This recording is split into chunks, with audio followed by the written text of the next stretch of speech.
Je suis Romain Capel, je suis professeur à l'Université de Lorraine et chercheur au laboratoire Réaction et génie des procédés de Nancy, qui est une UMR entre le CNRS et l'Université de Lorraine, et je suis spécialisé sur la maîtrise des procédés d'exploitation des protéines issues d'agro-ressources végétales, et plus spécifiquement des oléoprotéagineux.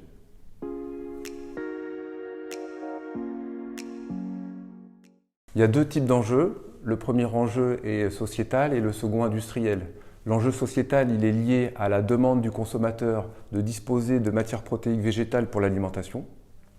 Et le second, qui est industriel, est dû au potentiel de création de valeur de ces ressources tourteaux d'oléoprotéagineux qui sont issus en fait, de l'extraction d'huile.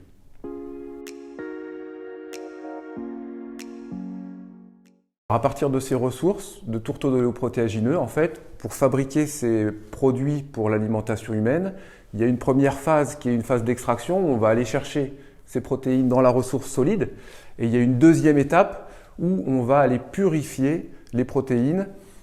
qui sont issues de la phase d'extraction, parce qu'à l'issue de cette phase d'extraction, on a extrait les protéines, mais on a extrait aussi beaucoup d'autres choses. Et donc il faut améliorer la pureté des protéines, et donc on va aller chercher à purifier tout ça.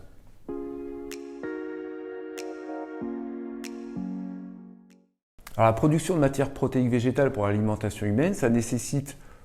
beaucoup d'eau, ça nécessite de modifier la température, augmenter, baisser, ça nécessite